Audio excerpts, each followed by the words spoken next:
This channel does not promote any violent, harmful, or illegal activities. All content provided by this channel is meant for an educational purpose only. যদি MDH kitchen king কিচেনে থাকি তো আমরা যা ইচ্ছে তৈরি করতে পারি। বেগুনের ভর্তা, আলু কপি, ভিন্ডি মশলা, আরো অনেক কিছু। আর এই ঘটনার পর একটার পর এক বিষয় সামনে আসছে। কলেজের কমন রুমে পাওয়া গিয়েছে রক্তের দাগ। নমুনা সংগ্রহ করতে গিয়ে ফরেনসিকের যারা আধিকারিক তারা সেই রক্তের দাগ সেখানে দেখেছেন। গার্ডরুমের বিভিন্ন জায়গা থেকে নমুনা সংগ্রহ করা হয়েছে এবং সব নমুনা ফরেনসিক ল্যাবে পাঠানো হয়েছে। কলেজের সিসিটিভির হার্ড ডিস্ক থেকে 7 ঘন্টার ফুটেজ পুলিশ সংগ্রহ করেছে। যে দোকান থেকে ইনহেলার কেনা হয়েছে বলে দাবি, সেই দোকানেরও সিসিটিভি ফুটেজ পরীক্ষা করবে পুলিশ। কলেজে তল্লাশি চালিয়ে একটি ঘর থেকে হকি স্টিক বাজেয়াপ্ত করেছেন তদন্তকারীরা। আমার সহকর্মী সুজয় রয়েছেন এই মুহূর্তে আমার সঙ্গে। সুজয়, এখনো পর্যন্ত কোন কোন প্রমাণ, কোন কোন নমুনা সামনে আসছে, কি কি জানা যাচ্ছে? গতকাল রাতেই ফরেনসিক বিশেষজ্ঞরা পুলিশকে নিয়ে নমুনা সংগ্রহ করেন এবং যেটা জানা যাচ্ছে যে কমন রুম সেখান থেকে তারা রক্তের নমুনা পেয়েছেন। একটি ঘরে তল্লাশি চালিয়ে তারা হকি স্টিক, সেই হকি স্টিক বাজেয়াপ্ত করেছেন।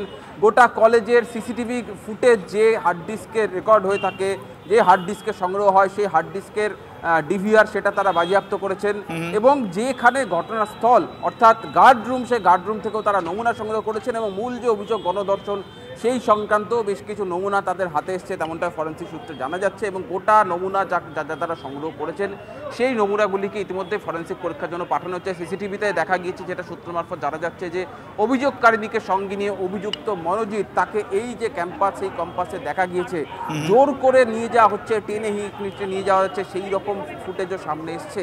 অর্থাৎ অভিযোগকারিনী যা যা জানিয়েছেন তার সপক্ষে বেশ কিছু তথ্য প্রমাণ, তার বেশিরভাগ তথ্য প্রমাণ ইতিমধ্যেই তদন্তকারীদের হাতে এসছে। গতকাল ফরেনসিক প্রায় গভীর রাত পর্যন্ত এই কলেজের ভেতরে তারা নমুনা খোঁজ চালিয়েছেন। প্রত্যেকটা ঘর, প্রত্যেকটা জায়গা থেকে নমুনা সংগ্রহ করার চেষ্টা করা হয়েছে এবং সেই সংক্রান্ত বেশ কিছু নমুনা হাতে এসছে, যেটাই তদন্তকে এগিয়ে নিয়ে যেতে সাহায্য করবে। এবং বেশিরভাগ নমুনায় আজকে ইতিমধ্যেই যে স্টেট ফরেনসিক সায়েন্স ল্যাব এবং সেন্ট্রাল ফরেনসিক সায়েন্স ল্যাব, তার মানে এখনো পর্যন্ত যা যা নমুনা পাওয়া গিয়েছে এবং তার সঙ্গে নির্যাতিতার বয়ান সবকিছু মিলিয়ে ইতিমধ্যেই তদন্তের গতি প্রকৃতি অনেকটাই এই মুহূর্তে এগোচ্ছে। আপাতত ধন্যবাদ তোমায় সুজয়। কসবা ল কলেজে নির্যাতিতার সঙ্গে ধর্ষণের প্রমাণ মিলেছে মেডিকেল পরীক্ষায়। ন্যাশনাল মেডিকেল কলেজ সূত্র মারফত যে খবর পাওয়া যাচ্ছে, মেডিকেল রিপোর্ট অনুযায়ী নির্যাতিতার গলা ও বুকে মিলেছে আঁচড় বা কামড়ের দাগ, মিলেছে যৌন হেনস্থার চিহ্ন। সৌরভ দত্ত রয়েছেন আমাদের সঙ্গে। সৌরভ, আর কি কি জানা যাচ্ছে বিষয়ে? দেখো, যে medical legal report, medical report, medical examination report, সেই রিপোর্ট আমার TV9-এর হাতে রয়েছে। TV9-এর হাতে থাকা সেই রিপোর্ট অনুযায়ী এটা স্পষ্ট যে সেখানে ধর্ষণের প্রমাণ মিলেছে। সেখানে বলা হচ্ছে যে stated by the victim girl, অর্থাৎ 25 তারিখ 25শে জুন 2025, সেখানে 7:20 থেকে 10:50-এর মধ্যে ভিকটিম গার্লের সঙ্গে এই ঘটনা ঘটেছে এবং তার যে আঘাতের চিহ্ন সেটা সারা শরীরে, ঘাড়ে, যৌনাঙ্গে, সর্বত্র যে আঘাতের চিহ্নগুলো সেটা কিন্তু সেক্সুয়াল অ্যাসল্টের দিকেই ইঙ্গিত করছে। 3 ধরনের নমুনা সংগ্রহ করা হয়েছে এবং তার ভিত্তিতেই মেডিকেল লিগ্যাল রিপোর্ট, সেই রিপোর্টে বলা হচ্ছে যে সেখানে সেক্সুয়াল অ্যাসল্টের যে সম্ভাবনা সেটাকে উড়িয়ে দেওয়া যায় না, অর্থাৎ সেক্সুয়াল অ্যাসল্টের যে অভিযোগ সেই অভিযোগ উড়িয়ে দেওয়া যায় না। আর স্পষ্টভাবেই এই মেডিকেল লিগ্যাল রিপোর্ট যা TV9-এর হাতে রয়েছে তা থেকে একটা বিষয় স্পষ্ট, যে মেডিকেল লিগ্যাল রিপোর্টেও ধর্ষণেরই প্রমাণ মিলেছে। ধন্যবাদ। আর এই গতকালকে যে ঘটনা, সেই ঘটনার পর পুলিশের বিরুদ্ধে একগুচ্ছ অভিযোগ উঠে আসছে। কি কি অভিযোগ সে বিষয়ে বিস্তারিত জানবো। আমাদের সঙ্গে রয়েছেন আমাদের প্রতিনিধি সিজার মণ্ডল রয়েছেন। সিজার, আরজি করের ঘটনা আমরা দেখেছিলাম, সেই ঘটনার পর পুলিশের বিরুদ্ধে একগুচ্ছ অভিযোগ উঠেছিল, আর এবারেও কসবার এই ঘটনার পর অভিযোগকারিনী তিনিও যেমন অভিযোগ করছেন, ঠিক তেমনি পুলিশের বিরুদ্ধে একগুচ্ছ অভিযোগ উঠছে, কিছু নাম লুকানোরও কিন্তু অভিযোগ উঠে আসছে। দেখো, কসবার ঘটনা এটা ঠিক যে পুলিশ খুব দ্রুত অভিযোগকারী যে বয়ান পাওয়ার পরে অভিযুক্তদের গ্রেপ্তার করেছে, কিন্তু তারপরেও পুলিশের বিরুদ্ধে একটা অভিযোগ উঠে আসছে। তার কারণ হচ্ছে এফআইআর, যে কমপ্লেন লেটার, যেটা হাতে লেখা কমপ্লেন লেটার আমরা চোখে দেখতে পাচ্ছি, আমাদের কাছে এসছে, সেখানে দেখা যাচ্ছে অভিযুক্তদের নাম সেখানে উল্লেখ করা হয়নি, বরং সেগুলো ইংরেজি বর্ণমালার এক একটা বর্ণ দিয়ে সেগুলোকে মার্ক করা হয়েছে। অভিযুক্তদের নাম যেমন আড়াল করা হয়েছে, অভিযোগকারিনীর যে বক্তব্যে, যেটা পুলিশের বক্তব্য হচ্ছে সেটা মূল অভিযোগে থাকলেও পরবর্তীতে তারা সেটাকে ব্যবহার করেননি। কিন্তু তার থেকেও বড় কথা যে এফআইআর, ওই অভিযোগকারিনীর অভিযোগের ভিত্তিতে যে এফআইআর হয়েছে, সেই এফআইআরেও কিন্তু অভিযুক্তদের নাম উল্লেখ করা হয়নি। আর সেখানে দাঁড়িয়ে প্রশ্ন, যে এমপি বলে অভিযুক্তদের টার্ম করে বা তাদের মার্ক করার কারণটা কি? কেন অভিযুক্তদের নাম এফআইআরে, অভিযুক্তদের তালিকায় পুরো নামটাকে ব্যবহার করা হলো না, তাদের পরিচয় সামনে আনা হলো না? কারণ এরা কেউ কিন্তু মাইনর নয়। সাধারণত এই ধরনের সেক্সুয়াল অ্যাসল্টের ঘটনায় যিনি অভিযোগকারিনী, শীর্ষ আদালতের নির্দেশে তার নাম গোপন করাটাই নিয়ম বা সেটাই আইনের বলা আছে। কিন্তু যারা অভিযুক্ত, যারা মেজর, যারা প্রাপ্তবয়স্ক, তাদের নাম কেন গোপন করা হলো? সেখানে কোথাও বারবার বিরোধীরা প্রশ্ন তুলছেন, এরা প্রত্যেকেই শাসক দলের প্রভাবশালী, সেই কারণেই তাদের নাম প্রকাশ্যে আসা আটকাতেই পুলিশ এফআইআরে তাদের ইংরেজি বর্ণমালার বিভিন্ন যে লেটার, সেই লেটারকে ব্যবহার করেছেন। একেবারে সিজার, অর্থাৎ এই ক্ষেত্রেও কিন্তু পুলিশের ভূমিকা নিয়ে একগুচ্ছ প্রশ্ন উঠছে এবং এই বিষয় নিয়ে আইনজীবী শামীম আহমেদ তিনি কি বলছেন, তার কি বক্তব্য শোনাই আপনাদের।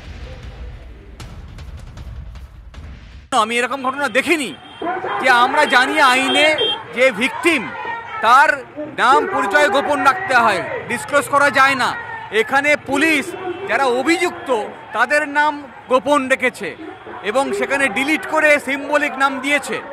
ফলে খুব স্পষ্ট যে পুলিশ তো প্রথমত অপরাধ সংগঠিত হতে দিয়েছে, পুলিশের মদত ছাড়া এই ধরনের ঘটনা সেন্ট্রাল ক্যালকাটায় ঘটতে পারে না।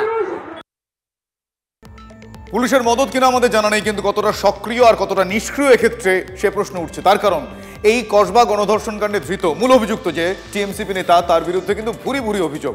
আজ নয়, এর আগেও বারবার অভিযোগ। কি কি অভিযোগ? গুন্ডা দিয়ে ছাত্র পেটানোর অভিযোগ রয়েছে, হুমকির অভিযোগ রয়েছে। 2023 সালে এই মনোজিৎ মিশ্রের বিরুদ্ধে এফআইআর হলেও পুলিশ কোনো রকম ব্যবস্থা নেয়নি। চেতলা থানা এলাকায় খুনের চেষ্টার অভিযোগ ওঠে মনোজিতের বিরুদ্ধে। কালীঘাট থানা এলাকায় বেআইনি অস্ত্র নিয়ে গ্রেফতার করা হয় এই মনোজিৎকে।